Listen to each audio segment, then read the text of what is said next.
What if you woke up one day and suddenly, without practice or experience, you could play an instrument, or paint an incredible landscape, or calculate huge sums instantly in your head? What if there was a way to unlock massive potential in your brain? All it would take was surviving a potentially deadly accident. Would you take that chance?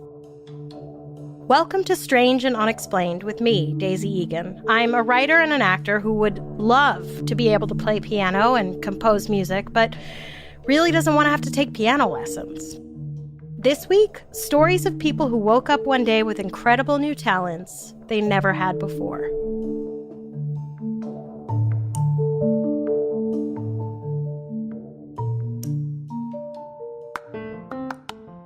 Once in a while, I have a dream in which I hear fully realized music that I'm sure I haven't heard out in the real world. But no matter how quickly I wake up, I can never remember the music. The only songs I've ever written when I've been awake have all had the same exact tune, and it's basically a 1950s TV jingle. It goes like this. When you come to a driveway, what do? Stop, look, and listen. Mozart, I am not. But in these dreams, the music is truly beautiful. Sometimes it's classical, sometimes it's more poppy, sometimes it's bluesy. When I wake up, the tune is gone. Try as I may to recall it, it has disappeared. Where does that music come from? Why can I access it in my dreams but not recreate it when I'm awake? Is there a fold somewhere in my brain that holds a musical ability? If I could take my brain out and smooth out all the wrinkles, would there be all kinds of hidden talents and knowledge I would find? There are a small handful of people in the world who have suddenly discovered a talent that wasn't there before. They have acquired savant syndrome. All of them survived an accident, stroke, or aneurysm that left them with an affinity and/or talent for something they previously didn't display. So one day, you're Bob Average out for a ride on your bike, and you're wearing a helmet because you value your life, but you fall and hit your head hard enough to sustain a brain injury. When you come to, you're like, "Where's a piano? Goddammit, I gotta get the music out of me." You'd never touched a piano before in your life, but just like that, you're playing Great Balls of Fire, just like Jerry Lee Lewis, minus the part where he married his 13-year-old cousin. Anyway, when he was 10 years old in 1979, Orlando Sorrell was playing baseball with his friends when he was struck in the head by the ball. He fell, then shook it off and kept playing because children are made of rubber. He had a headache for days, but for some reason never told his parents about the incident during the baseball game, so he never got any medical treatment. Not that there would have been much for the doctors to do, except be like, "Yep, you hit your head all right." Like, you can't put a cast on a concussion, you know? When the headache finally subsided, Orlando began to notice he had developed the ability to remember the day of the week corresponding to any date in his life since the accident. And he was able to recall in great detail what he ate, what he was wearing, what the weather was like, and more. When I first read this story, I thought, sure, he remembers all of that and didn't just memorize dates and make up what he might have eaten or done that day. Look, I can do it too. Watch. Call out a random date in the past. I was wearing jeans and a t-shirt and black Adidas shell toes. I ate a cheese sandwich from the local bodega and drank a peach Arizona iced tea. See? But my skepticism was short-lived when I learned that fast forward more than 2 decades, because that's literally what every account of Orlando's story does. In 2002, Orlando got a phone call from Dateline. They were doing a story on acquired savants and wanted Orlando in the piece. They flew him from Virginia to Columbia Presbyterian Hospital in New York to be the first person ever with acquired savant syndrome to undergo a functional MRI to find out which parts of the brain Orlando was using when he performed these insane recalls. The test showed that Orlando was using different parts of his brain than neurotypical people do when performing recall or calculation tasks. Not only that, but by 2012 or 13, he was starting to be able to instantly calculate the day of the week from dates before he was born. There's footage of someone testing him, and there's a look on his face as he gets more and more right that says, "What the fuck is this?" Like he gets day after day right, and he just gets more creeped out by his own ability. In one instance, he was given a date and recalled that it was raining, what he was wearing, and what a friend of his who passed by him was wearing. And that Run DMC, Curtis Blow, and the Fat Boys had a concert at the Coliseum, and there was a mugging in the parking lot.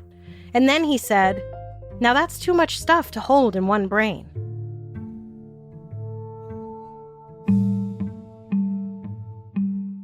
Professor Alan Snyder from the University of Sydney, who for some reason insists on wearing baseball caps partway backward like he's a former member of a 90s white hip-hop group, says that Orlando's case proves that these abilities live in our brains without us needing to train or be taught the skill. The fMRI results tell us that perhaps if we could figure out how to tap into the same areas of the brain Orlando uses when he's recalling, we could all do the same thing. Or maybe even more importantly, they'll figure out which parts of the brain might take that ability even farther, giving us all the ability to do complex mathematical calculations instantly. So that next time you're trying to pay your bill after your bottomless mimosa brunch, you won't grossly undertip your waitstaff and have your picture posted in the kitchen with the words, "spit in their food," written under it. Orlando is a janitor at Walmart, or at least he was in 2012, which seems unfair given his extraordinary gift. Not the janitor part, the Walmart part. Then again, it's hard to imagine how anyone would monetize being able to remember what they had for dinner 20 years ago.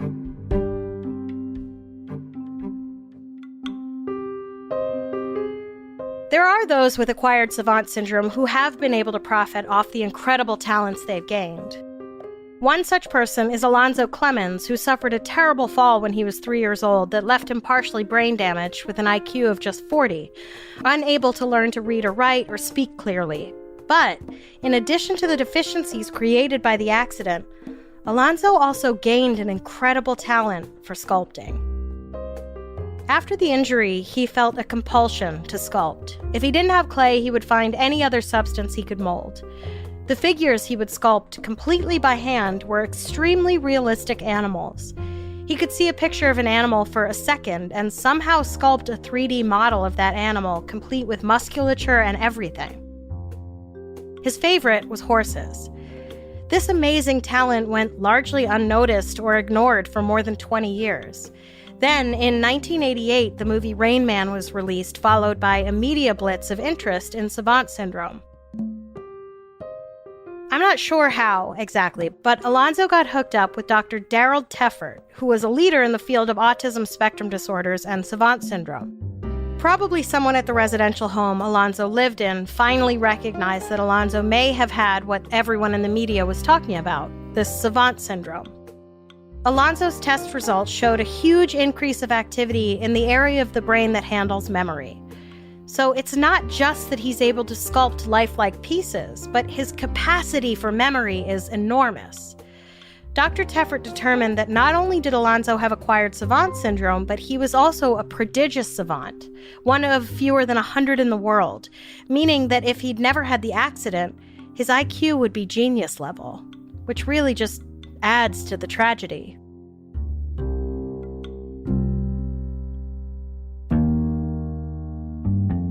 Though it's actually not right to call it a tragedy. Alonzo himself calls his abilities God's gift, and now sells his pieces all over the world. He has an assistant who's worked with him for more than 20 years, Nancy Mason, who says the sculpting isn't just an ability, it's an integral part of his identity. Alonzo's sculptures are truly beautiful. He sells his pieces for upwards of $6,200. Honestly, if I could afford one, I'd put one on prominent display in my apartment. We'll have a link to his website on our socials. In February 2021, Alonzo was able to move into his own home near his family in Denver, something no one thought he'd be able to do after that horrible accident more than 60 years ago. His website doesn't explain how he was able to make that transition, but I assume that given that he makes a pretty good living with his art, he's able to afford outpatient care and in-home help. God bless capitalism. Orlando and Alonzo both experienced their accidents when they were children. What happens, though, when an adult brain experiences trauma? Coming up, I'll tell you about 3 grown men who woke up from accidents with abilities they never knew they had.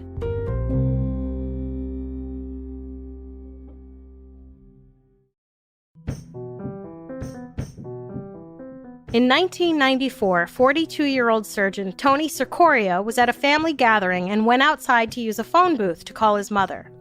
This was back before everyone had cell phones, and picture this, we would use public phones that required us to put our mouths where millions of strangers had already put their mouths. Oh, we were so young and innocent in the olden days. Anyway, after hanging up with his mother, when he was about a foot away from it, lightning struck the phone booth and bounced off it and struck Tony in the face. The next thing Tony knew, he was flying backward and saw his own body on the ground. He watched the rescue effort as a civilian administered CPR and floated away as he thought of his children and felt completely at peace, surrounded by a bluish-white light. But then, without warning, he was back in his body, alive and awake. Rather than go directly to the hospital, or at the very least, a doctor, Tony went home, which seems like an odd decision for a surgeon who had just been hit by lightning, seemingly died, and was CPR'd back to life. Like, just go see a doctor, you know? What harm could it do? To his credit, he called his cardiologist, who apparently was like, "What do you want me to do? Sounds like you died for a few minutes and then came back." And, I mean, fair. But still, maybe just check things out? But soon he began to feel sluggish, a feeling he wasn't used to which I say, welcome to the club, buddy. Sluggish is my baseline. And then he was having trouble remembering names of people he knew well, so he went for an MRI and EEG, but the tests came back normal.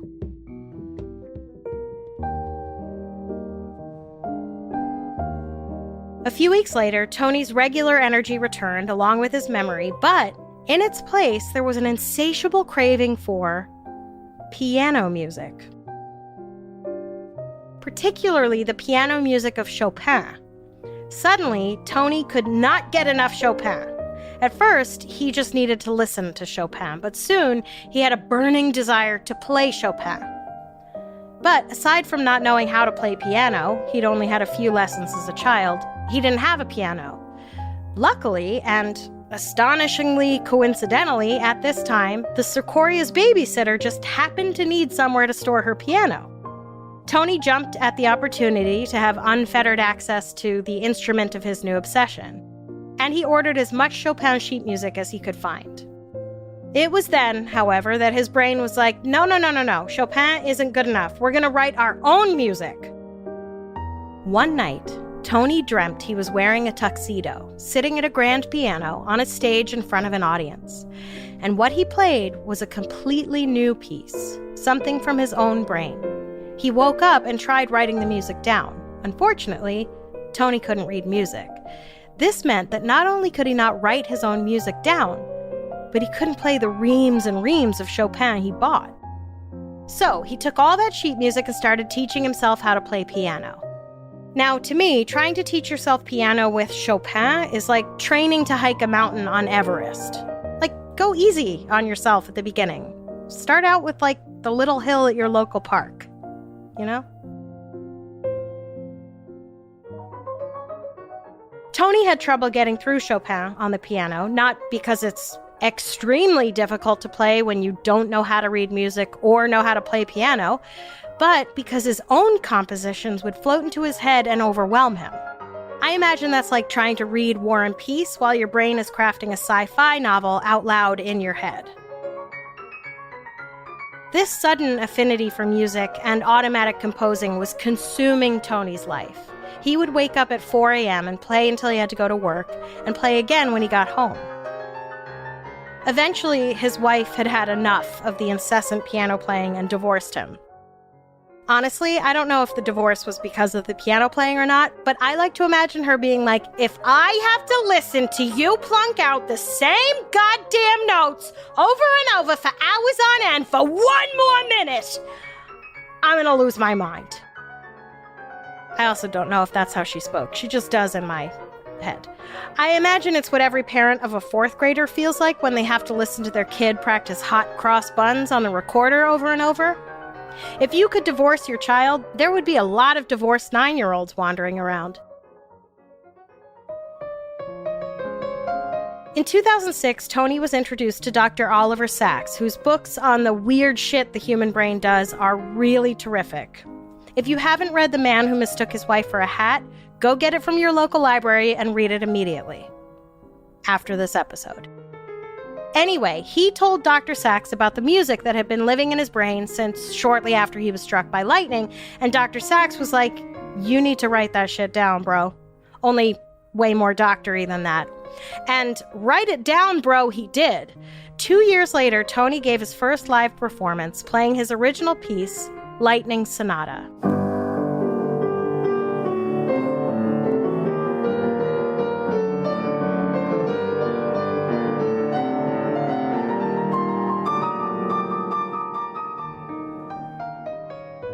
Now look, far be it from me to judge a piece of music that emerged, fully formed, from the depths of someone's unconscious. As someone who has dreamed of original songs but is incapable of even remembering them, let alone recreating them, I'm impressed that Tony was able to do even that. That said, if Lightning Sonata were a movie, it would be a fictional drama that turns into a rom-com, that turns into a thriller, that turns into a silent film, that turns into a foreign language film, that turns into an historical biopic. I'm no musicologist, but I know that Mozart's music was a lot different from Philip Glass's music, and Lightning Sonata seems to have a lot of disjointed styles all mixed up into one song. It's not my cup of tea. That doesn't mean it's not good. I'm not the arbiter of music. I'm just me. Also, you could say that Tony was a proficient piano player at that point. Like, he wasn't a natural. He sounded like someone who started taking piano lessons in his mid-40s.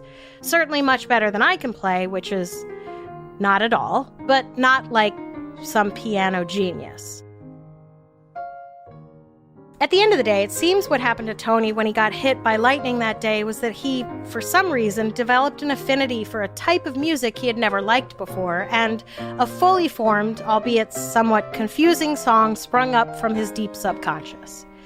Which raises all kinds of questions about how and from where creative ideas form, and if there's some dark storeroom in our brains that holds all kinds of original creations that we have no idea we even have. But Tony's gift lived exclusively in his brain. Unlike Alonzo, who also acquired the motor skills to suddenly be able to expertly craft realistic models, Tony had to teach himself how to transfer what was in his brain into something he could share with others. It's not like he could suddenly read music or play piano. But, coming up, I'll tell you about someone who woke up not just with music in their head, but the extraordinary ability to let it out.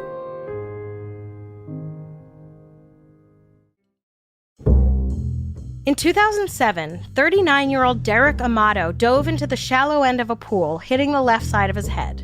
He wasn't immediately knocked out, but he could tell instantly that he was hurt, which stands to reason when you smack your head against the bottom of a swimming pool, kids. It wasn't until he got himself over to the edge of the pool that he passed out. He was rushed to the emergency room where he was diagnosed with a major concussion. He went home and slept for 4 days, which honestly sounds like a vacation to me, but should definitely not be done after a concussion. After his 4-day nap, Derek woke up having now dodged 2 bullets. The first being not instantly becoming paralyzed from bashing his head on the pool floor, and the second being surviving a hardcore snooze fest after a concussion. He went to visit a friend who had a small in-home music studio. Derek had noodled around on guitar before then. He rated his skills a 2.5 out of 10. Other than that, his only experience playing an instrument was playing snare drum in high school. But that day, in his friend's music studio, Derek took one look at the keyboard and was like, I need to play that. Derek sat down and started playing piano like he'd been doing it all his life.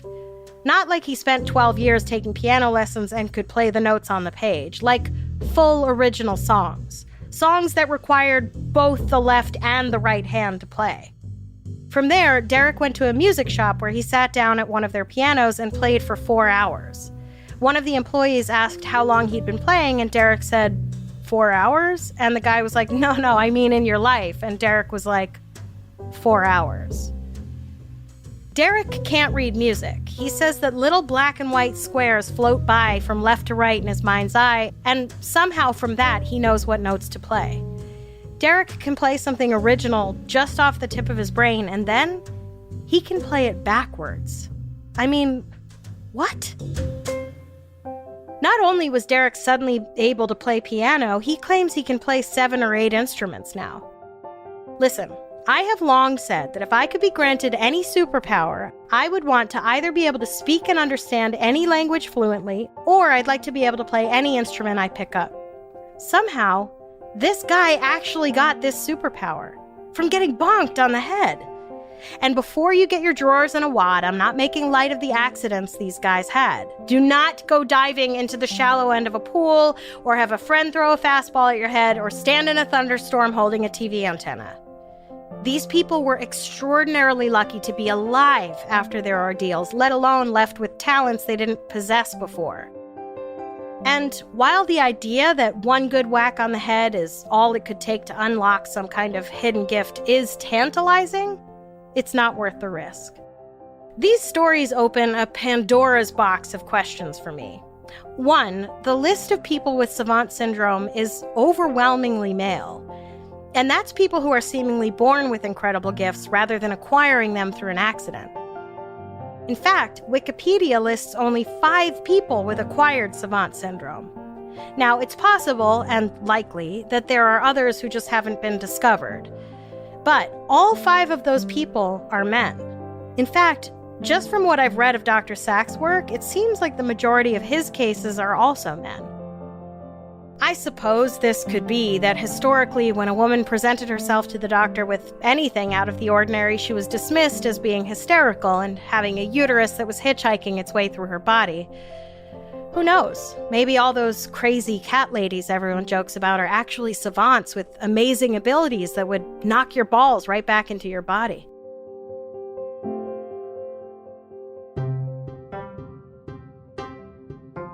And now that I mention it, and before I get to the other questions in my Pandora's box, I'll tell you one last story of someone with acquired savant syndrome. Tommy McHugh was a builder who had had a bit of a criminal past. Nothing tremendously awful, it seems, but he was known to have gotten into scraps in his younger days, and he'd spent some time in prison. But when he was 51, Tommy had a stroke while sitting on the toilet. Desperate to keep his integrity intact, Tommy scrambled to get his pants back up before he felt what he described as an explosion on the side of his head. Next thing Tommy knew, he woke up in a hospital bed, having suffered a stroke caused by bleeding in and around his brain. The first thing he noticed was the tree outside his hospital room was sprouting the numbers 3, 6, and 9, and then, he said, he started talking in rhyme.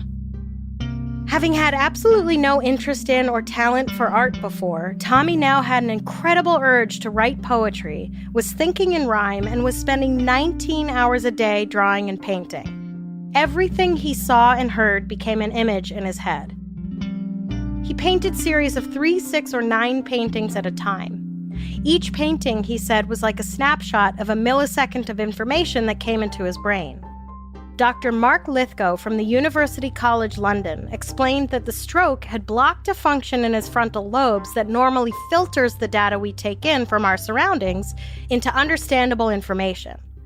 Without that function, Tommy's brain was constantly making associations with every piece of information around him, and those associations were turning into images that he turned into art. Apparently, according to Dr. Lithgow, that same function can be intentionally manipulated with electromagnetic pulses, resulting in savant-like abilities in otherwise neurotypical brains, which makes you wonder what else could be unlocked with electromagnetic pulses. But it wasn't just a new artistic side to his personality that he was experiencing. Tommy said that he could taste the femininity inside himself, which it seems he connected to the poetry and painting. Personally, I have no idea what femininity tastes like, having never tasted it in myself that I'm aware of. And it is a bit of a stereotype to say that poetry and painting is feminine, especially considering that some of the most successful poets and painters have historically been men, but that's a whole other discussion. But I'm going to go out on a limb and say that regardless of whether you consider art and poetry women's work, Tommy's personality had, it seemed, objectively changed. He had become unable to intentionally bring harm to any living thing. According to a doctor who worked with Tommy, everything struck him as beautiful and cosmically meaningful. Tommy had become more emotional and gentle, which, as we know, are traits generally associated with femininity, whether or not that's scientifically true. So, why is it that there seem to be few to no women who have acquired savant syndrome?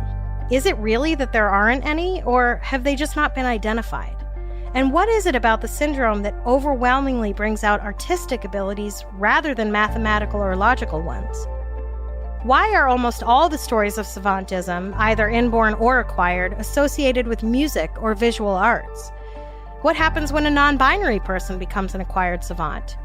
Is there some link between gender or biological sex and savant skills?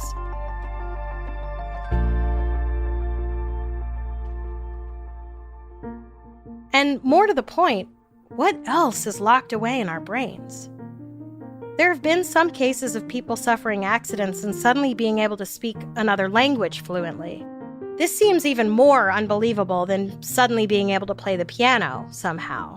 But it turns out if these cases weren't debunked outright, it was found that people had had exposure to the new language earlier in life, and for some bonkers reason, their brain was filling in the gaps of lost language from brain damage with this new language, which is still incredible when you think about it, because it means that all those hours spent in high school French, of which you think you remember nothing, are all swimming around up there somewhere. All you need is some degradation of the neurons in your brain to access it. Dr. Sachs talks to patients who, as they aged and developed dementia, compulsively hummed as they went about their daily activities. If they stopped humming for whatever reason, they either forgot what they were doing or forgot how to do it. Whatever damage was happening in the brain was somehow being patched with music. The brain is an insane place, and we still really know so little about it. Considering how much we've learned about human anatomy over the last century or so, think about how much more we might know in another century. It might sound impossible that we could figure out how to access and control these vast depths of memory and talent which seem to already live inside us, if these acquired savants are any indication. But it might not be that far off. Just as our grandparents' grandparents couldn't imagine a world with vaccines, for example, our grandchildren's grandchildren might look back on us bewildered that we couldn't all play Tchaikovsky by sight and paint the Mona Lisa from memory.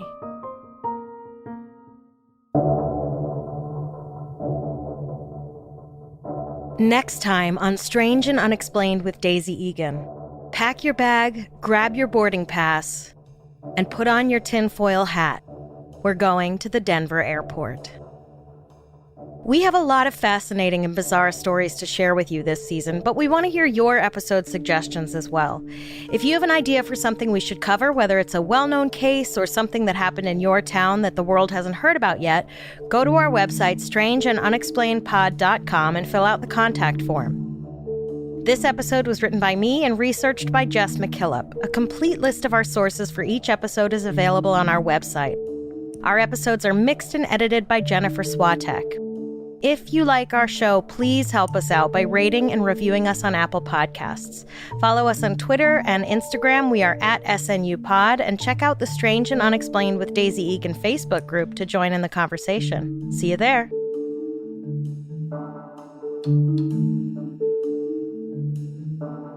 Thank you.